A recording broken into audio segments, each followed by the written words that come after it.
الحمد لله والصلاة والسلام على رسول الله وعن عبد الله بن كعب بن مالك رضي الله عنه وكان قائد كعب رضي الله عنه من بنيه حين عمي. قال سمعت كعب بن مالك يحدث بحديثه حين تخلف عن رسول الله صلى الله عليه وسلم في غزوة تبوك. قال كعب لم أتخلف عن رسول الله صلی اللہ علیہ وسلم فی غزوة غزاها قط الا فی غزوة تبوک غیر انی قد تخلفت فی غزوة بدر ولم يعاتب احد تخلف عنه انما خرج رسول الله صلی اللہ علیہ وسلم والمسلمون يريدون عیر قریش حتى جمع الله تعالی بینه وبین عدوهم على غیر میعاد. ولقد شهدت مع رسول الله صلی اللہ علیہ وسلم لیلۃ العقبۃ حین توافقنا علی الاسلام وما احب ان لی بها مشهد بدر وان كانت بدر اذکر فی الناس منها. اب حضرات کے سامنے ریاض الصالحین جو حدیث پاک کے مجموعے پر مشتمل کتاب ہے، اس کے اندر مختلف ابواب ہیں. مختلف ابواب کے ضمن میں مختلف قسم کی روایاتیں ہیں آپ کے سامنے جو بیان ہو رہی ہیں. یہ باب جو چل رہا ہے کہ جس کے ضمن میں کچھ احادیث مبارکہ بیان ہوئی، اس باب کا نام ہے باب التوبہ، اور آپ حضرات کے سامنے کچھ روایات اس باب کی گزر چکی ہیں کہ جن میں توبہ کا تذکرہ تھا، جن میں استغفار کا تذکرہ تھا. گزشتہ روایات کا لب لباب اور خلاصہ یہ ہے جو کچھ انسان سے کمی کوتاہی ہو گئی اس پر اللہ سے معافی مانگے اور آئندہ نہ کرنے کا عزم کرے. گزشتہ پر معافی کو استغفار اور آئندہ نہ کرنے کے عزم کو توبہ کا نام دیا جاتا ہے. اسی ضمن کے اندر اب یہ آگے ایک روایت بیان ہوئی ہے کہ جس کے اندر ایک لمبا واقعہ ہے. جن احباب نے تبلیغی جماعت کے اندر وقت لگایا ہے انہوں نے فضائل اعمال کے اندر یہ واقعہ پڑھا ہوگا، اور عجیب و غریب واقعہ ہے. کتب احادیث کے اندر دو واقعات ایسے ہیں کہ جو بڑی تفصیل کے ساتھ لمبی لمبی روایات کی شکل میں موجود ہیں. ان میں ایک واقعہ یہ ہے، اور ایک واقعہ سیدہ کائنات سیدہ ام المؤمنین ام عائشہ صدیقہ رضی اللہ عنہا پر لگنے والی زنا کی تہمت کا جو واقعہ ہے وہ کتابوں کے اندر بہت زیادہ مفصل مذکور ہے اور ایک بہت لمبی روایت کے اندر جمع ہے. اور ایک واقعہ یہ ہے جو یہاں پر موجود ہے. اس واقعے کو سمجھ لیں تو انشاءاللہ باقی بات کرنا بھی آسان ہو جائے گی. عام طور پر رسول اکرم صلی اللہ علیہ وسلم کی عادت مبارکہ یہ ہوا کرتی تھی کہ جب کبھی بھی کسی بھی علاقے کی طرف سرکار کا جہاد پر جانے کا ارادہ ہوتا، وہ علاقہ کون سا ہوتا یہ صحابہ کرام کو بتلایا نہیں جاتا تھا. اور اللہ کے نبی علیہ السلام کی عام عادت مبارکہ یہ تھی، مثال کے طور پر سرکار نے مغرب کی طرف جانا ہے، سرکار مشرق کے بارے میں معلومات لیتے تھے. یہ نہیں کہتے تھے کہ بھئی وہاں پر کیا ہو رہا ہے کیا نہیں، بلکہ حالات معلوم کرتے تھے. وہاں کا موسم کیسا ہے، وہاں پر رہنے والے بسنے والے لوگ کون ہیں، ان کا راستہ کہاں سے جاتا ہے. ظاہر ہے کہ جب سرکار کو جانا اس طرف ہے اور سرکار معلومات اس طرف کی لیں گے تو کسی کے ذہن میں بھی نہیں ہوگا کہ سرکار کو اس طرف جانا ہے. یہ سرکار نے اپنی مبارک زندگی کے اندر یہ طریقہ کار اختیار کر رکھا تھا کہ سرکار کو جانا مشرق کی طرف ہوتا، سرکار حالات معلوم کرتے تھے مغرب کی طرف گئے، اور پھر اینڈ ٹائم پر سرکار اعلان فرما دیتے، اور جس طرف کا حکم خداوندی ہوتا اللہ کے نبی علیہ السلام حضرات صحابہ کرام کو لے کر تشریف لے جاتے. البتہ ایک موقع ایسا آیا کہ جس موقع کے لیے سرکار دو عالم صلی اللہ علیہ وسلم نے باقاعدہ حضرات صحابہ کرام کو پہلے سے آگاہ کیا، پہلے سے بتلا دیا. یہ واقعہ تھا غزوہ تبوک والا. یہ واقعہ تھا غزوہ تبوک والا. اس واقعے کو بتلانے کا مقصد کیا تھا؟ علماء نے لکھا ہے کہ مختلف وجوہات تھیں. موسم تھا انتہائی گرمی کا، سفر تھا بہت دور کا، دشمن بہت زیادہ تعداد میں تھا. اتنے راستے کے لیے اتنے سارے لوگوں کو لے جانا ہے، اس کے لیے اخراجات کی بھی ضرورت ہے. اس بنیاد پر رسول اکرم صلی اللہ علیہ وسلم نے اپنی مبارک زندگی میں جو 27 مرتبہ جہاد کے میدان میں شرکت فرمائی اور 56 مرتبہ اپنے زیر نگرانی یا اپنے حکم سے جو صحابہ کرام کو جہادی لشکروں میں روانہ کیا، ان میں سے واحد موقع یہ تھا غزوہ تبوک والا کہ جس میں سرکار نے تمام کے تمام حالات حضرات صحابہ کرام کے سامنے رکھے، باقاعدہ ممبر پر بیٹھ کر سرکار نے چندے کی مہم چلائی، باقاعدہ اپیل کی ہے۔ یہ وہی غزوہ ہے کہ جس میں ابو بکر صدیق رضی اللہ عنہ اپنا کل مال لے کر آ جاتے ہیں، عمر فاروق رضی اللہ عنہ اپنا آدھا مال لے آتے ہیں، عثمان غنی رضی اللہ عنہ تقریباً 10,000 کے لگ بھگ جانور سامان سمیت اللہ کے راستے میں دیتے ہیں۔ تو یہ بہت بڑا معرکہ تھا، سفر چونکہ لمبا تھا، اس بنیاد پر پہلے سے تیاری کے پیش نظر سرکار نے حالات سے آگاہ کیا۔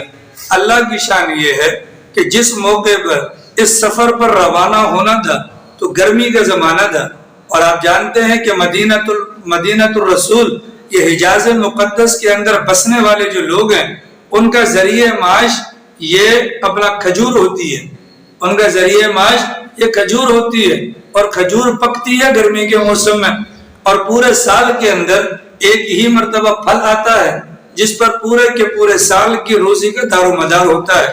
اب یہاں سے سرکار کی طرف سے ہو گیا اعلان، دوسری جانب پھل بالکل پک چکا تھا یا پکنے کے قریب تھا یا بالکلیہ طور پر تیار تھا، اب ان کو کٹائی کا وقت تھا، کٹائی کے بعد سنبھالنے کے بعد اس کو بیچنا۔ ادھر سے پیغمبر کا اعلان ہوا، جتنے بھی مخلص صحابہ کرام، بلکہ صحابہ تھے، منافقین نہیں تھے، وہ تو سارے کے سارے ہو گئے تیار، اپنے اپنے طور پر سفر کی تیاری، کوئی چندہ دیتا ہے، کوئی سواری کا انتظام کرتا ہے، کوئی دوسروں کا بوجھ اٹھانے کے لیے اپنے آپ کو پیش کرتا ہے، سارے صحابہ تیاری میں لگ گئے۔ منافقین کا جو گروہ تھا انہوں نے مخلص صحابہ کرام کو بھی برگلانا شروع کیا اور کہنے لگے لا تنفروا فی الحر، کہ گرمی کے اندر مت جاؤ، گرمی ہے مت جاؤ، طرح طرح کے بہانے بنانے لگے۔ لیکن اللہ کی شان یہ ہے کہ کوئی بھی صحابی رسول ان کی باتوں میں آ کر اس مبارک کام سے پیچھے نہ رہا، اور وقت مقررہ پر ایک بڑا لاؤ لشکر حضرات صحابہ کرام کا سرکار دو عالم صلی اللہ علیہ وسلم کی معیت میں تبوک کی طرف روانہ ہو جاتا ہے۔ اللہ کی شان 3 صحابہ کرام ایسے تھے جو منافقین کی باتوں میں نہیں آئے، منافقین کی باتوں میں نہیں آئے، بلکہ اپنے طور پر اللہ نے آزمائش میں ڈال دیا۔ ان میں سے ایک کا نام تھا کعب بن مالک رضی اللہ عنہ، دوسرے صحابی کا نام تھا ہلال بن امیہ رضی اللہ عنہ، اور تیسرے صحابی کا نام تھا مرارۃ بن ربیع رضی اللہ تعالی عنہ۔ یہ تینوں صحابہ مخلص تھے، یہ تینوں صحابہ جانا چاہتے تھے، یہ تینوں صحابہ تیاری کر چکے تھے، لیکن معاملات یہ ہوئے ان صحابہ کرام کو اللہ تعالیٰ نے مالی اعتبار سے فراوانی عطا کی تھی۔ چنانچہ کعب بن مالک رضی اللہ عنہ یہ ان تینوں کے بڑے تھے، نوجوان بھی تھے، چلت پھرت کرنے والے تھے۔ یہ واقعہ پورا جو احادیث کی کتابوں میں مذکور ہے یہ بیان کرتے ہیں ہمارے ساتھ کیا کیا معاملات پیش آئے۔ حضرت کعب بن مالک رضی اللہ عنہ فرماتے ہیں کہ معاملہ یہ ہوا کہ جب سرکار نے اعلان کیا ہمارا بھی ارادہ تھا، اچھا یہ وہ موقع تھا کہ اس غزوے کے لیے جہاد کے لیے جاتے ہوئے رجسٹر کے اندر کسی کا نام نہیں لکھا گیا۔ مجمع اتنا بڑا تھا، کعب بن مالک فرماتے ہیں مجمع اتنا بڑا تھا، اگر کوئی بندہ چھپنا چاہتا تو بغیر خدا کی طرف سے نبی کو اطلاع دینے کے کوئی راستہ بچتا نہیں تھا کہ نبی کو پتہ چل جائے کہ کون پیچھے رہ گیا۔ فرماتے ہیں کہ یہ موقع وہ تھا، اس موقع پر عام لشکروں یا عام جہاد کے مواقع کی بنسبت مجھے اللہ نے فراوانی سے نوازا تھا۔ 2 سواریاں تھی میرے پاس، میرے دل میں یہ بات آئی کہ یہ لوگ نکل جائیں، میں تھوڑا سا اپنا کام وغیرہ فارغ کر کے، چونکہ سواری میرے پاس موجود ہے، میں ان کو راستے میں جا کر پا لوں گا۔ صحابی کی نیت خراب نہیں تھی، مقصد کیا تھا؟ مقصد جہاد میں جانا ہے، تو جہاد میں جانا ہے تو میں ان کے بعد چلا جاؤں گا، ان کے بعد جا کر پہنچ جاؤں گا۔ اس سوچ کے اندر یہ سرکار اور صحابہ کے ساتھ روانہ نہ ہوئے، چلو میں کل چلا جاؤں گا۔ اگلا دن ہوا، پورا دن سوچتے رہے کل چلا جاؤں گا۔ اگلا دن ہوا سوچتے رہے کل چلا جاؤں گا. اس طریقے سے کرتے کرتے وہ لشکر ان کے ہاتھوں سے نکل گیا. ارے کعب بن مالک فرماتے ہیں کہ بس میں جو رہا تو پھر پکا ہی رہ گیا. یعنی کچھ آزمائش ایسی آ گئی کہ آگے جانے کا راستہ نہ بن پایا. اس موقع پر حضرت کعب فرماتے ہیں کہ جب میں مدینہ منورہ کی گلیوں میں جاتا تو یا مجھے منافق نظر آتے, یا مجھے معذور نظر آتے, یا مجھے عورتیں نظر آتی, تو مجھے اپنے آپ پر بڑی شرمندگی ہوئی. یہاں تک کہ وقت گزرتا گزرتا گزرتا 50 دن گزر گئے. 50 دن گزر گئے اور اطلاع مل گئی کہ رسول اکرم صلی اللہ علیہ وسلم کی واپسی کا وقت ہوا چاہتا ہے. اب حضرت کعب بن مالک فرماتے ہیں کہ میں پریشان ہوا, اللہ کے نبی آئیں گے تو میں کیا جواب دوں گا. اللہ کی شان یہ ہے کہ جب سرکار وہاں پر پہنچے تو جو قریبی ہوتا ہے, جس سے تعلق ہوتا ہے, بھلے لاکھوں کا مجمع ہی کیوں نہ ہو, وہ نظروں کے اندر ہوتا ہے. چنانچہ اللہ کے نبی علیہ السلام نے وہاں پہنچنے کے بعد بھی ارشاد فرمایا کہ بھئی کعب بن مالک کا کیا بنا, کعب بن مالک کا کیا بنا کہ وہ نہیں نظر آ رہے. اس موقع پر ایک صحابی نے کہا کہ یا رسول اللہ اس کو اس کی 2 چادروں نے گھیر لیا, مطلب اپنی ضروریات کے پیش نظر. لیکن وہیں پر ایک صحابی کھڑے ہوئے اور قسم کھا کر فرمایا کہ نہیں یا رسول اللہ, ہم اس کے بارے میں خیر کے علاوہ کوئی بات نہیں جانتے ہیں. اللہ کے نبی نے خاموشی اختیار کی. 50 دن کے بعد سرکار واپس آئے. اللہ کے نبی علیہ السلام کی عادت مبارکہ یہ تھی جب سفر کرنا ہوتا جمعرات والے دن کا انتخاب کرتے, جمعرات کو سفر شروع کیا کرتے تھے. جب اللہ کے نبی واپس آتے تھے تو سیدھے گھر نہیں جاتے تھے, بلکہ پہلے مسجد کے اندر آتے تھے, 2 رکعت نماز پڑھتے تھے, محلے والوں سے علاقے والوں سے ملاقات کرتے تھے اور اس کے بعد گھر جاتے تھے. کعب بن مالک فرماتے ہیں وہ وقت آ پڑا کہ جب سرکار کی صحابہ کی واپسی کا وقت ہوا تو جو منافقین تھے ان کی تعداد تقریباً 80 کے لگ بھگ یا اس سے کچھ زیادہ تھی. یہ سارے آئے اللہ کے نبی کے سامنے آ کر ان لوگوں نے اپنا عذر بیان کیا. ظاہر ہے جو عذر انہوں نے بیان کیا وہ جھوٹ پر مبنی تھا, اس میں سچائی نہیں تھی. انہوں نے آ کر جھوٹے موٹے بہانے بنائے. اللہ کے نبی علیہ السلام نے ان کے ظاہر کو دیکھ کر ان کے عذر کو قبول کیا, ان کے باطن کا معاملہ اللہ کے سپرد کیا. یہ کے بعد دیگرے آتے گئے. 11واں سپارہ شروع کرو, پہلی آیت مبارکہ کے اندر اس بات کا واقعہ ملتا ہے یعتذرون الیکم اذا رجعتم الیہم, کہ جب آپ آئے تو یہ عذر کرتے ہوئے آتے ہیں اور پھر بڑے خوش ہو کر ہی سارے واپس جا رہے تھے. اب کعب بن مالک فرماتے ہیں میری باری آئی. اب سرکار مسجد نبوی کے اندر تشریف فرما ہے, میں نے اللہ کے نبی کے سامنے جانا ہے. اب میرے دل میں طرح طرح کے خیالات. ایک خیال میرے دل میں یہ آتا ہے کہ پیغمبر سے غلط بیانی کر دوں, پیغمبر سے غلط بیانی کر دوں, جیسے باقیوں کی جان چھوٹ گئی میری بھی جان چھوٹ جائے گی. پھر میرے دل میں یہ خیال آتا ہے اگر پیغمبر سے غلط بیانی کر کر پیغمبر کو راضی کروں گا, پیغمبر راضی ہو جائے گا, پیغمبر کا اللہ وحی کے ذریعے سے پیغمبر کو بتلا کر مجھ سے ناراض کر دے گا.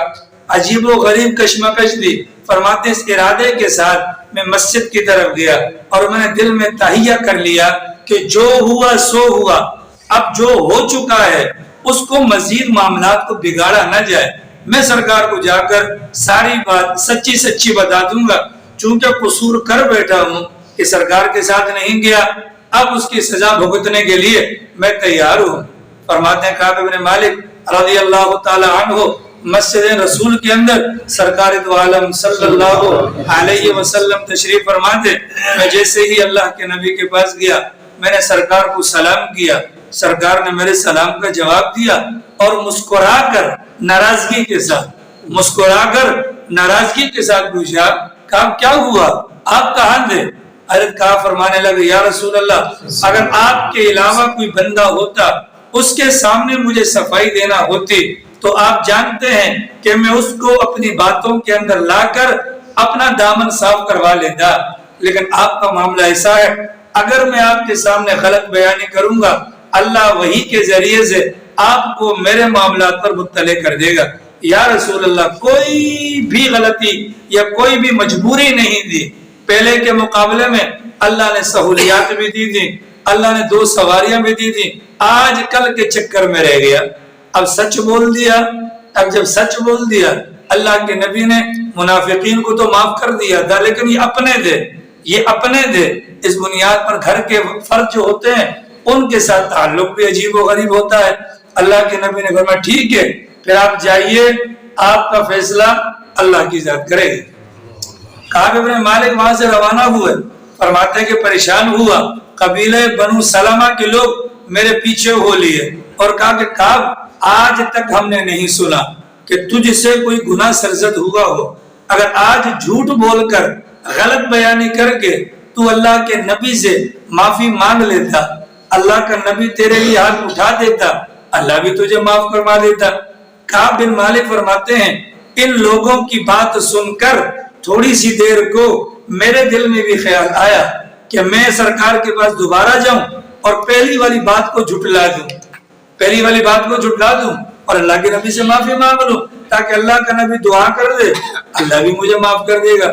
فرماتے اتنے میں اللہ نے میرے دل میں بات ڈالی، میں نے ساتھیوں سے پوچھا کہ یہ بتلاؤ منافقین کو تو چھوڑو، جو مخلص صحابہ کرام ہیں ان میں سے میرے علاوہ بھی کوئی ہے؟ تو مجھے بتلایا کہ جی آپ کے علاوہ ہلال ابن امیہ بھی ہیں، مرارۃ ابن ربیع بھی ہیں۔ حضرت کعب فرماتے ہیں ان 2 بزرگوں کا نام سنا تو مجھے اطمینان ہو گیا، کیونکہ یہ 2 بزرگ وہ ہیں کہ جو غزوہ بدر کے اندر شریک ہوئے تھے، اور جو صحابی بدر کے اندر شریک ہوئے ان کے متعلق اللہ رب العالمین کی طرف سے یہ فرمان موجود ہے، ان کے اگلے پچھلے گناہوں کو اللہ نے معاف کر دیا۔ کعب بن مالک فرماتے ہیں ان 2 بزرگوں کے بارے میں جب میں نے سنا تو مجھے امید ہو گئی کہ چلو یہ 2 بھی ہیں، اگر ایک ساتھ میں ہو گیا جو فیصلہ اللہ کا ان کے بارے میں آئے گا وہی فیصلہ اللہ کا میرے بارے میں بھی آئے گا۔ فرماتے ہیں کہ میں گھر چلا گیا، 1 دن 2 دن سرکار کی طرف سے بائیکاٹ تمام مسلمانوں کو کہا گیا، ان تینوں سے بات نہیں کرنی، سلام نہیں کرنا، جواب نہیں دینا، معاملات نہیں کرنے۔ حضرت کعب بن مالک فرماتے ہیں کہ رونا دھونا پریشانی ہم تینوں کی وہ تو بنتی تھی، اب ہم لوگ اپنا فرماتے ہیں میں مسجد میں آتا، سرکار کو سلام کرتا اور سرکار کی منہ کو کن اکھیوں سے دیکھتا۔ اگر اللہ کے نبی یہ سمجھتے کہ میں ان کو دیکھ رہا ہوں تو میرے سلام کے جواب میں ہونٹ نہ ہلاتے، ٹھیک ہے، اور اگر یہ سمجھتے کہ یہ نہیں دیکھ رہا تو سرکار میرے سلام کا جواب دے دے۔ میں کوشش کرتا سرکار کے قریب کھڑے ہو کر نماز پڑھوں، جب میں نماز کے اندر ہوتا سرکار مجھے دیکھتے، اور جب میں سرکار کی طرف دیکھتا اللہ کے نبی منہ پھیر لیتے۔ فرماتے 1 دن 2 دن 3 دن یہاں تک کہ 40 دن گزر گئے۔ حضرت کعب فرماتے ہیں کہ مال و دولت کی فراوانی کے باوجود اور زمین کے وسعت کے باوجود میرے لیے جینا دوبر ہو گیا، ہر بندہ ناراض۔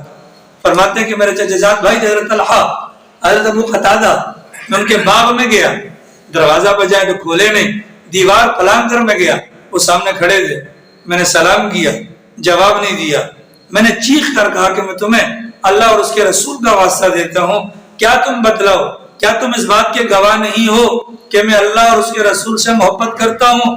انہوں نے کوئی جواب نہیں دیا۔ دوبارہ کہا، انہوں نے کوئی جواب نہیں دیا۔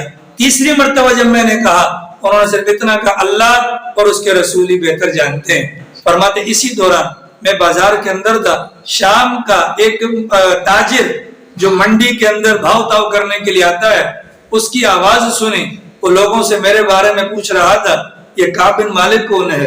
لوگوں نے اشارہ کیا وہ سامنے ہے، وہ میرے پاس آیا اور اس نے آ کر مجھے خط تھمایا غسان کے بادشاہ کا، اور اس نے خط مجھے دیا، میں نے خط کھول کر پڑھا، اس خط کے اندر لکھا ہوا تھا کہ ہم نے سنا ہے کہ تمہارے سردار یعنی محمد الرسول اللہ نے تمہیں ذلت کے مقام پر رکھا ہے، تم ذلت کے قابل آدمی نہیں ہو، ہمارے پاس چلے آؤ، ہم تمہیں عزت کے مقام پر رکھیں گے۔ حضرت کعب فرماتے ہیں خط پڑھ کر میری چیخ نکل گئی کہ اللہ کی طرف سے دوسری آزمائش آ گئی۔ خط کو پھاڑ کر میں نے تندور میں ڈالا۔ 40واں دن ہوا، سرکار کی طرف سے قاصد آیا کہ جا کر ان تینوں کو پیغام دے دو، بیویوں سے علیحدگی اختیار کر لو۔ آزمائش پر آزمائش کہ بیویوں سے علیحدگی اختیار کر لو۔ حضرت کعب نے اس قاصد سے پوچھا کہ کہ یہ بتاؤ طلاق دینی ہے یا خالی الگ ہونا ہے؟ قاصد نے کہا خالی الگ ہونا ہے، طلاق نہیں دینی۔ حضرت کعب نے فرمان رسول کو سنا اور فوراً اپنی بیوی سے کہا کہ آپ اپنے میکے چلی جائیں، ان کو میکے بھجوا دیا۔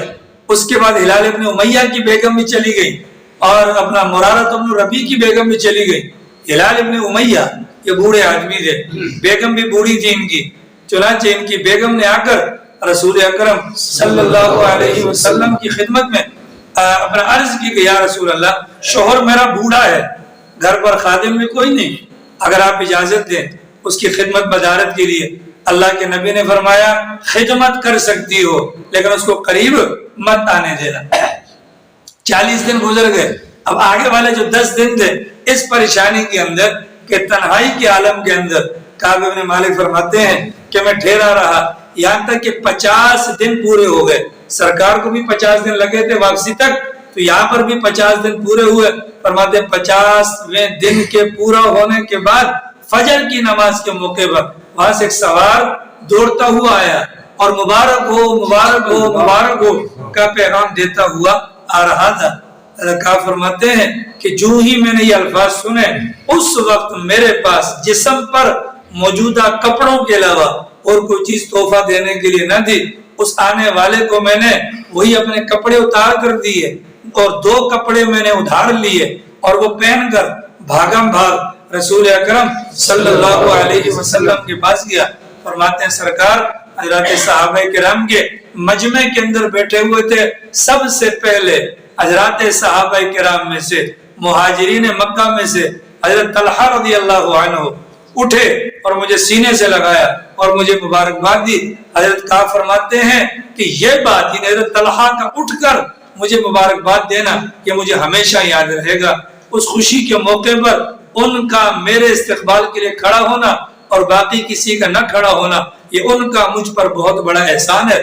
میں نے سرکار سے ملاقات کی، اللہ کے نبی علیہ السلام نے جب میرے سلام کا جواب دیا تو ہم یعنی صحابی فرماتے ہیں ہم سرکار کی خوشی کو سرکار کے دمکتے چمکتے چہرے سے پہچان لیتے تھے، کیونکہ جب سرکار خوش ہوتے تھے سرکار کا چہرہ چاند کی طرح چمک رہا ہوتا تھا۔ اللہ کے نبی علیہ السلام کا چہرہ چمکتا ہوا دیکھ کر میں نے صرف ایک ہی سوال پوچھا، یا رسول اللہ معافی آپ کی طرف سے ہے یا معافی خدا کی طرف سے ہے؟ تو مجھے بتلایا کہ معافی خدا کی طرف سے ہے۔ ٹھیک ہے، حضرات صحابہ کرام نے اس موقع پر کیا ہوا، ایک طرف اللہ کے نبی اور ایک طرف اللہ کی ذات ہے۔ اللہ کو صحابہ سے اتنی محبت تھی کہ ان کی شان کے اندر اللہ نے پھر قرآن اتارا، وَعَلَى الثَّلَاثَةِ الَّذِينَ خُلِّفُوا 11واں سپارہ اٹھا کر دیکھیں، لَقَدْ تَابَ اللَّهُ عَلَى النَّبِيِّ وَالْمُهَاجِرِينَ وَالْأَنصَارِ وَالَّذِينَ اتَّبَعُوهُم مِّن بَعْدِ مَا سَاءَتِ الْعُسْرَةُ۔ اس طرح کے الفاظ آتے ہیں۔ حضرت کی جب توبہ قبول ہو گئی تو کعب بن مالک نے فوراً کہا یا رسول اللہ میری توبہ کی قبولیت ہو گئی، اب میں آپ سے گزارش کرتا ہوں کہ میں سارا کا سارا مال اپنا اللہ کے راستے میں صدقہ کرتا ہوں۔ سرکار نے فرمایا نہیں، کچھ نہ کچھ رکھ لو باقی کر دو۔ انہوں نے کہا یا رسول اللہ جو خیبر کا میرے پاس مال کا ٹکڑا ہے وہ میں رکھ لیتا ہوں، باقی سارا کا سارا میں صدقہ کر دیتا ہوں۔ اللہ کے نبی نے قبول فرمایا۔ اس موقع پر کعب بن مالک نے فرمایا یا رسول اللہ میری توبہ کی قبولیت کے پیچھے میرے سچ نے کام کر دکھایا، اگر میں جھوٹ بولتا یہ سعادت مجھے نصیب نہ ہوتی۔ جب اللہ نے اس سچ کی بدولت میرے ساتھ یہ معاملہ کیا تو میں اللہ سے عہد کرتا ہوں اب سے لے کر مرتے دم تک کبھی بھی جھوٹ نہیں بولوں گا۔ چنانچہ کعب بن مالک فرماتے ہیں اس سچ بولنے کے لیے جتنی آزمائشوں سے مجھے گزارا گیا کوئی سوچ بھی نہیں سکتا۔ تو جھوٹ ایک گناہ ہے۔ جھوٹ کیا ہے؟ ایک گناہ ہے۔ 40 دن 50 دن تک مسلسل یہ تینوں حضرات روتے رہے ایک گناہ پر۔ کتنے گناہ پر؟ ایک گناہ پر۔ کعب بن مالک فرماتے ہیں سرکار کے ساتھ یہ واحد جنگ تھی جس میں شریک نہیں ہوا۔ ٹھیک ہے، پہلی جنگ میں شریک نہیں ہوا، اس پر توبہ کی تو روئے تو کتنے دن روئے؟ 50 دن روئے۔ ٹھیک ہے، اللہ تعالیٰ نے توبہ کو قبول کر لیا۔ اس باب سے متعلق روایت ہے کہ گناہ ہو جائے تو گناہ انسان سے ہوتا ہے، نبی سے گناہ نہیں ہوتا، فرشتوں سے گناہ، اللہ کی ذات سے گناہ، انسان سے ہوگا گناہ۔ چنانچہ کتابوں کے اندر آتا ہے اگر سارے لوگ نیک ہو جائیں، اگر سارے ہی لوگ نیک ہو جائیں، گناہ کرنا چھوڑ دیں، اللہ سارے لوگوں کو ہلاک کر دے گا، پھر ایک ایسی قوم کو پیدا کرے گا جو گناہ بھی کرے گی، اللہ سے معافی بھی مانگے گی۔ اللہ کو گناہ سے نفرت ہے، گناہگار سے نہیں، ٹھیک ہے؟ اللہ کو گناہ سے نفرت ہے، گناہگار سے نہیں۔ اللہ کو توبہ سے محبت ہے، اور اللہ کی ذات بڑی خوش ہوتی ہے، اللہ کی ذات بڑی خوش ہوتی ہے۔ اس بنیاد پر فرمایا گیا کہ جو توبہ کرتا ہے اور جو استغفار کرتا ہے، اللہ تعالیٰ اس کو قرب خاص عطا فرما دیتے ہیں۔ چنانچہ حدیث پاک کے اندر آتا ہے کہ اپنا طوبیٰ لمن وجد فی صحیفتہ استغفارا کثیرا، کل قیامت والے دن جب نامہ اعمال کھلے گا تو اس بندے کے لیے بڑی بشارت ہوگی، بڑی خوشخبری ہوگی کہ جس کے نامہ اعمال میں استغفار کی کثرت ہوگی، استغفار کی کیا ہوگی؟ کثرت ہوگی۔ اس روایت سے کیا پتہ چلا؟ جھوٹ گناہ ہے، جھوٹ کیا ہے؟ گناہ ہے، ٹھیک ہے؟ جھوٹ بولتے ہیں، کوئی بھی انسان بولتا ہے، منہ سے نکلتی ہے بدبو، منہ سے کیا نکلتی ہے؟ اب وہ بدبو ہمیں محسوس نہیں ہوتی، وجہ کیا ہے؟ ہم خود گندے ہیں، تو ہماری مثال بھنگی کی طرح ہے، تو جب بھنگی کو گٹر کے اوپر بیٹھ کر اس کو بدبو محسوس نہیں ہوتی، کہ مچھلی مارکیٹ کے اندر بیٹھے ہوئے لوگوں کو مچھلی کی بدبو محسوس نہیں ہوتی، ہماری حالت بھی گندے ہیں۔ اس بنیاد پر گند ہمیں پتہ نہیں چلتا، گند ہمیں پتہ نہیں چلتا۔ سیدنا عثمان غنی رضی اللہ عنہ کی مجلس میں ایک صاحب آئے اور باہر کسی نامحرم پر ان کی نگاہ پڑ گئی تھی، حضرت نے یہیں پر بیٹھے بیٹھے فرمایا لوگوں کو حیا بھی نہیں آتی، آنکھوں کا زنا کر کے آتے ہیں اور پھر مجلس کے اندر آ کر بیٹھ جاتے ہیں۔ وہ کیسے پتہ چلا؟ وہ کیسے پتہ چلا؟ حضرت عثمان خود پاک تھے، آنے والے کی نگاہ کے اندر جو بدبو تھی نا، بدبو، اس بدبو کو محسوس کر لیا گیا۔ حضرت عثمان انسان ہو کر بدبو کو محسوس کر لیں، حالانکہ گناہوں کا مادہ موجود ہے پر گناہ کرتے نہیں ہیں۔ تو جو فرشتے ہیں ان کے اندر تو گناہ کا مادہ ہی نہیں، وہ تو بالکل پاکیزہ ہیں، لہٰذا کوئی بندہ جھوٹ بولتا ہے تو منہ سے نکلنے والی بدبو پر فرشتہ 1 میل دور تک بھاگ جاتا ہے۔ کتنی دور تک بھاگتا ہے؟ اور یہ جھوٹ مذاق میں ہو، سنجیدگی میں ہو، دل لگی کے لیے ہو، کسی بھی طور پر ہو، جھوٹ جھوٹ ہے۔ ہمارے گاؤں کے اندر پرانے لوگ کہا کرتے تھے کہ جھوٹ ایمان کی کینچی ہے۔ جھوٹ کیا ہے؟ ایمان کی کینچی ہے۔ اللہ کے نبی علیہ السلام سے پوچھا گیا، بتلایا سرکار نے، مومن شرابی ہو سکتا ہے، مومن زانی ہو سکتا ہے، مومن جھوٹا نہیں ہو سکتا، مومن جھوٹا نہیں ہو سکتا، اس لیے کہ مومن کے پاس اگر کچھ ہے تو خالی زبان ہے، مومن کے پاس اگر کچھ ہے تو خالی زبان ہے، اور جھوٹ بولا جاتا ہے زبان سے، جھوٹ بولا جاتا ہے زبان سے، جھوٹ بولا جاتا ہے زبان سے۔ اس بنیاد پر ہم جو جھوٹ بولتے ہیں، جھوٹ سے بھی توبہ کی ضرورت ہے۔ کاروباری حضرات، گھر بار کے حضرات، مثال کے طور پر آپ کو کہوں، ام سلمہ رضی اللہ عنہ کے گھر پر اللہ کے نبی علیہ السلام یا کسی اور صحابیہ کے گھر پر سرکار تشریف فرما دے، ماں نے بچے کو بلایا، بیٹا ادھر آؤ تمہیں چیز دوں گی۔ اللہ کے نبی نے ماں سے کہا آپ کے پاس کچھ ہے دینے کو؟ کہا جی جی حضور، اگر یہ آتا میں اس کو کھجور دے دی۔ فرمایا کہ اگر تمہارے پاس نہ ہوتا اور تم بلا لیتی تو یہ بھی جھوٹ کے اندر شامل تھا۔ ہم فون کرتے ہیں، جی حضرت کہاں ہے؟ یا کب آ رہے؟ ابھی آیا۔ جھوٹ ہے کہ نہیں؟ 5 منٹ میں آیا، جھوٹ ہے کہ نہیں؟ یہ آیا، یہ گیا، یہ آیا، بائک کی چابی دینا، ابھی ہو کے آیا، جھوٹ ہے کہ نہیں؟ اپنی زندگی سے جھوٹ کو نکالنے کے لیے بڑی تگ و دو کرنی پڑے گی۔ آج تک جو جھوٹ بولا، اللہ میری توبہ، اور آئندہ نہیں بولیں گے، اے اللہ تو ہمیں استقامت دے دے، اے اللہ تو ہمیں استقامت۔ یہ موبائل مجھے 5000 روپے کا پڑا ہے، 5000 روپے کا پڑا ہے، حالانکہ موبائل آپ کو 3000 روپے کا پڑا ہے، جھوٹ ہوگے کہ نہیں ہوگے؟ ٹھیک ہے، آپ اس کو یہ کیوں نہیں کہتے کہ بھیا میں آپ کو 5,000 روپے کا دوں گا. آپ کو کس نے کہا کہ اپنے حلال کے دودھ کے اندر پیشاب کا قطرہ شامل کرتے ہو؟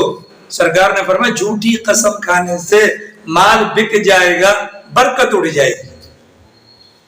جھوٹ نہ بولے.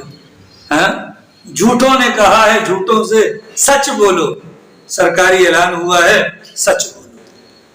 آج کے زمانے کے اندر تو جتنا بڑا جھوٹا ہے نا وہ اتنا ہی بڑا لیڈر ہے. ٹھیک ہے، جو جتنا بڑا جھوٹا ہے اتنا ہی بڑا لیڈر ہے یا اس کا نام ہے دنیا کے اندر. تو جھوٹ مومن کی شان نہیں، جھوٹ مومن کی شان نہیں. ٹھیک ہے جی، پہلی روایت. دوسری روایت کے اندر جو واقعہ بیان ہوا وہ ایک عورت کا ہے جس سے زنا ہو گیا. صحابیہ ہیں، ہو گئی غلطی، انسان ہے، لیکن کمال یہ ہے کہ غلطی کے ہونے کے بعد غلطی کو چھپایا نہیں. اللہ کا ڈر اتنا غالب ہوا، جانتی بھی ہیں کہ جو زانی یا جو زانیہ جس پر سزا لگائی جائے موت کنفرم ہے. غیر شادی شدہ مرد، غیر شادی شدہ عورت اگر زنا کا ارتکاب کرے اس کو 100 کوڑے لگتے ہیں. اگر شادی شدہ مرد، شادی شدہ عورت اگر زنا کرے ان کو رجم کیا جاتا ہے، گڑھا کھودا جاتا ہے، بیچ میں کھڑا کیا جاتا ہے، پتھر مار مار کر مار دیا جاتا ہے. سلام ہے اس صحابیہ کو، گناہ ہو گیا، چھپایا نہیں. اللہ کے نبی کے پاس، یا رسول اللہ غلطی کر بیٹھی. ٹھیک ہے، اللہ کے نبی نے اس خاتون کے سرپرست سے کہا ابھی لے جاؤ، ابھی پیٹ میں بچہ ہے، بچہ پیدا ہو جائے اس کے بعد لے آنا. بچہ پیدا ہو گیا، 9 مہینے کا عرصہ. عورت بھاگ سکتی تھی، عورت بھاگی نہیں. عورت بھاگ سکتی تھی، عورت بھاگی نہیں. 9 مہینے کے بعد بچے کی ولادت ہوئی، عورت بچہ لے کر آ گئی. سرکار نے فرمایا اس حالت میں مار دیا جائے گا، بچہ کھائے گا پیے گا کہاں سے؟ جاؤ اس وقت آنا جب بچہ ماں کے دودھ کے علاوہ کوئی اور غذا لینے کی پوزیشن میں آ جائے. وہ گئی اور بچے کو دودھ کے ساتھ دیگر چیزوں پر لگایا. 2-2.5 سال لگ گئے. 2-2.5 سال کے بعد جب بچے نے ماں کے دودھ کے علاوہ روٹی کو کھانا شروع کیا، روٹی کا ٹکڑا بچے کے ہاتھ میں پکڑوا کر سرکار کے سامنے آئی. اور آنے کے بعد اللہ کے نبی کو کہا کہ یا رسول اللہ اب مجھ پر اللہ کا حکم نافذ فرما دیجئے. بچہ اٹھا کر دے دیا گیا. اس عورت کو رجم کی سزا کے لیے پیش کیا گیا. اس عورت کے بدن سے نکلنے والے خون کے قطرے کو دیکھ کر شاید کسی کو تعجب ہوا تو سرکار نے فرمایا اس نے ایسی توبہ کی ہے اگر مدینہ کے 70 بندوں پر اس کی توبہ کو تقسیم کیا جائے وہ سب کے لیے کافی ہو جائے. آری سمجھ رہی میں حضرات صحابہ کرام کا ترہ امتیاز یہ تھا، اولاً گناہوں سے بچتے تھے لیکن اگر ہو جائے چھپاتے نہیں تھے. بات کو کیا کرتے تھے؟ اللہ کے نبی کے سامنے جا کر بیان کر دیتے تھے. یہ بات بتلانے کا مقصد زنا بہت بڑا گناہ ہے، لیکن مرنے سے پہلے توبہ کا دروازہ کھلا ہوا ہے. ابھی توبہ تو کرے، اللہ سے معافی مانگے. اب ہم میں سے جس نے آج تک ظاہر ہے پرانے علاقوں سے آئے ہو اتنی جو زیادہ جگہ بنا لی، پراپرٹی بنا لی، مال پانی بنا لیا، تو یہ حق حلال کا تو نہیں ہو سکتا. کسی کا اگر حق مار کے حلال کیے، اللہ کے لیے سوچ وچار کر کے ایک گناہ کی معافی مانگ لو قبل اس کے کہ معافی مانگنے کا موقع نہ دے. من میں جھانکو پیچھے کیا تھے یہاں کیا ہو. جب پاکستان اور ہندوستان، پاکستان نیا بنا، تقسیم ہند کے بعد لوگ وہاں سے آ رہے تھے تو بارڈر پر پٹواری کھڑے ہوئے تھے، وہاں سے جو بھی آتا یہ نام لکھتے تھے. ٹھیک ہے، چاروں صوبوں کے گورنر ہاؤس کے اندر اس وقت جو مہاجر تھے ان کا ریکارڈ موجود ہے. مثلا اگر ہم KPK کے ہیں تو ہمارا جو ریکارڈ ہے وہ پشاور کے اندر موجود ہوگا، وہاں کے گورنر ہاؤس کے اندر باقاعدہ نام شجرا. وہاں سے لوگ آ رہے تھے، اب وہاں پر جو کیسا بھی تھا یہاں پر انٹری اپنی کروائی شاہ صاحب. کیا انٹری کروائی؟ شاہ صاحب. ہم تو مہمان ہیں جی، ہم تو فلاں ہیں جی. ذات پات کو وہاں سے شروع کر دیا جی. اب ان کی دوسری پیڑھی تیسری پیڑھی وہ بھی کہتے ہیں ہم تو بڑے ماشاءاللہ، ہم تو پرانے خان لوگ ہیں، ہم تو پرانے کیا ہیں؟ خان لوگ۔ اب مجھے بتلائیں، وہ باپ دادا مر گئے، کھپ گئے، ایک غلط چیز کو انہوں نے اندراج کروا دیا، جب تک وہ چیز رہے گی، جب تک وہ چیز رہے گی وہ جھوٹ رہے گا، اور وہ جھوٹ رہے گا بھلے وہ قبر میں چلا جائے، جب تک جھوٹ ختم نہیں ہوگا اس وقت تک گناہ کا دروازہ بند نہیں۔ آگے سمجھ رہی میں؟ اس بنیاد پر سوچ سمجھ کر اپنے بارے میں سوچ بچار کرے، میں کون ہوں؟ میں بھنگی کی نسل میں سے ہوں، میں اپنا سادات میں سے ہوں، میں آوان کون ہوں؟ قومیت پر جائیں مت، برادریوں پر نہ جائیں۔ ان اکرمکم عند اللہ اتقاکم، تقوی اختیار کریں، بھنگی بھی ہوگا ہمارے سر کا تاج ہوگا۔ آ رہی سمجھ میں؟ تو یہ جھوٹ یہاں پر بھی ہوتا ہے۔ کہ بندے نے کسی کو دھار دینا تھا، پیسے نہیں دیتا تھا، حج کر کے آ گیا جی، حج کر کے آ گیا اور بھاگتا وہ دکاندار کے پاس گیا، نکالو نکالو میرا کھاتا نکالو، میرا کھاتا نکالو، کھاتا نکال لیا جی، تو میرا نام نکالو، نام نکالا، اس میں لکھا تو مثال کے طور پر عبداللہ، مثال کے طور پر عبداللہ، اس نے کہا فوراً آگے لکھو حاجی، فوراً کیا لکھو؟ حاجی عبداللہ، حاجی عبداللہ۔ تو ان ناموں سے کوئی فرق نہیں پڑتا، اصل فرق پڑے گا کام سے، اصل فرق کیا پڑے گا؟ کام سے۔ سرکار نے فرمایا انا سید ولد آدم یوم القیامہ، اولاد آدم کا سردار میں ہوں قیامت والے دن، لیکن اس پر میں فخر نہیں کرتا۔ ہمارا نبی فخر کو نہیں عمل کو پسند کرتا ہے۔ ہمارے نبی کی تمنا یہی تھی کہ سارے میرے قریب آ جاؤ، میرے جھنڈے کے نیچے آ کر جمع ہونا، میری معیت میں جنت کے اندر چلے جانا۔ تو یہ بھی جھوٹ ہے۔ اور تیسری روایت جو بیان ہوئی اس کے اندر رسول اکرم صلی اللہ علیہ وسلم نے واقعہ بیان فرمایا کہ دو بندوں کو دیکھ کر اللہ خوش ہوتے ہیں، اللہ رب العالمین ہنستے ہیں، مسکراتے ہیں۔ اور میں سے پہلا بندہ تو وہ ہے کہ جو مسلمان اور کافر کی جنگ چل رہی تھی، مسلمانوں کی طرف سے لڑ رہا تھا، کافر نے اس کو مار دیا، یہ شہید ہو گیا، یہ سیدھا جنت میں چلا گیا۔ جس قاتل نے مارا تھا اللہ نے اس کو توبہ کی توفیق دے دی، یہ مسلمان ہو گیا، یہ مر گیا، یہ بھی جنت میں چلا گیا۔ تو قاتل اور مقتول دونوں جنت میں چلے جاتے ہیں۔ وجہ کیا ہے؟ پیچھے توبہ ہے، پیچھے کیا ہے؟ اگر یہ مارنے والا جس نے مسلمان کو مارا بغیر توبہ کے مرتا سیدھا جہنم میں جاتا، لیکن مارنے کے بعد توبہ کر لی، اللہ نے اس کی توبہ کو قبول کر لیا۔ لو پہلو باب یہ جناب والا میں نے آپ کو پہلے بھی کہا تھا، اپنی زندگی کے اندر سوچ بچار کریں تو شاید ہمارا کوئی بھی اٹھتا ہوا قدم اور نیچے گرتا ہوا قدم گناہوں سے خالی نہیں ہوگا۔ ٹھیک ہے؟ وہ کہتے ہیں نا کہ انسان خطا کا پتلا ہے، ہم پتلے نہیں، ہم پتیلے ہیں، ہم پتلے نہیں ہیں، ہم پتیلے ہیں، دیگیں ہیں، کہ دیگوں سے بھی بڑی، وہ پیچھے نور خان ہے 25 کلو والی، 25 کلو والی دیگ بھی ہے، ہم اس سے بھی بڑھ کر ہیں۔ تو لہٰذا ہونا کیا چاہیے جناب؟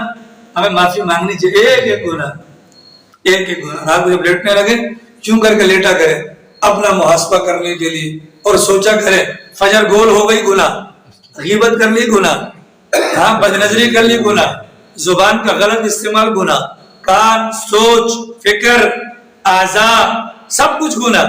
اب کیا کرے؟ کہ اللہ معاف کر دے، بات ختم ہو گئی، اللہ معاف کر دے، بات ختم ہو گئی۔ کسی کا لین دین ہے، کسی کا لین دین ارادہ کر لے، اللہ تو انتظام فرما دے، میں اس کے ادا کروں گا، نمبر 1۔ نمبر 2، اس بندے کے پاس جاؤ، بھائی گھبرانا نہیں، آپ کا مجھ پر پیسہ ہے، میں دوں گا، میرا پکا ارادہ ہے، ٹھیک ہے؟ اور اگر اس دوران اگر میں مر گیا اللہ کے لیے مجھے معاف کر دینا، اتنا تو کر لینا۔ ہاں اب لوگ یہاں پر صدقہ خیرات کرتے ہیں، بات مسئلہ سمجھ لینا، صدقہ خیرات بہت بڑی بات ہے، لیکن صدقہ خیرات سے زیادہ ضروری وہ قرض ادا کرنا ہے، کیونکہ صدقے خیرات کے بارے میں خدا نے پوچھنا نہیں، لیکن قرض کے بارے میں خدا نے پوچھنا ہے۔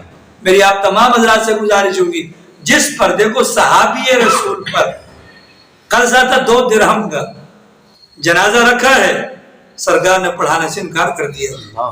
مجمع میں سے ایک صحابی نے کھڑے ہو کر ضمانت لی، یا رسول اللہ آپ جنازہ پڑھا دیں، قرض میں ادا کروں گا۔ اللہ کے نبی نے جنازہ پڑھایا۔ تو سوچ لو اب یہاں بہت سارے لوگ ہیں، نام لینا بھی مناسب نہیں ہے، ہزاروں نہیں لاکھوں کے قرضے تلے دبے ہیں، ٹھیک ہے. کاش ابو حنیفہ کا دور ہوتا، امام صاحب نے فرمایا تھا اگر کوئی قرض نہیں دیتا اس کے گھر کے سامنے چارپائی ڈال کے لیٹ جاؤ. اب ہمارے لوگ کیا کرتے ہیں، لوگ قرض نہیں دیتے تو جاؤ پر سود چڑھاتے ہیں کہ تھانے میں جا کر سود چڑھاؤ تو حرام، تھانے میں جاؤ تو حرام، ان کو بھی دو ان کو بھی دو. تو بہترین طریقہ کیا ہے، سامنے چارپائی ڈالو. اب مثال کے طور پر مثال دے رہا ہوں، اگر میں نے کسی کا قرض دینا ہے اور میں نہ دوں اور میرے گھر کے باہر اگر کوئی بھی چارپائی ڈال کر لیٹ جائے، ہر آنے جانے والا کہے گا کہ بھائی یہاں کیوں لیٹے ہو، تو میں کیا کہوں گا، وہ کیا کہے گا، میرا قرض نہیں دیتا. ہر گزرنے والا لانتے دے گا، تو کبھی نہ کبھی مجبور ہو کر یا تو میں صلح صفائی کروں گا یا میں قرض ادا کروں گا. آج میں ایک جگہ پر گیا، وہاں پر بندے نے مجھے کہا کہ آپ درس میں یہ بات کہیں کہ خیرات صدقے سے کام نہیں بنیں گے، پہلے قرض تو ادا کرو ظالموں، کیونکہ قرض فرض ہے، ادا کرنا ہے. اس کے بغیر نہ تو نماز، نہ روزہ، نہ زکوٰۃ، کوئی بھی چیز قابل قبول نہیں ہوتی. تو خلاصہ یہ کہ قرض کے اندر ٹال مٹول کرنا یہ ظلم ہے. کیا ہے بھیا، ظلم ہے، اور ظلم کرنا بھی گناہ ہے. تو گناہ جتنے بھی ہیں گناہ ہے، لیکن اس گناہ کے لیے ایٹم بم توبہ اور استغفار ہے. جتنا بڑا میزائل ماریں گے، جتنا بڑا میزائل ماریں گے اتنا ہی زیادہ بم پھوٹے گا. اور بڑا میزائل کب بنے گا، جب دل سے اللہ سے معافی مانگے اور دل کا ساتھ انسان کی آنکھ دے دے. کیا کر دے، آنکھ دے دے، تو بڑے سے بڑا گناہ معاف ہو جائے گا. یہ باب یہاں پر ختم ہوا.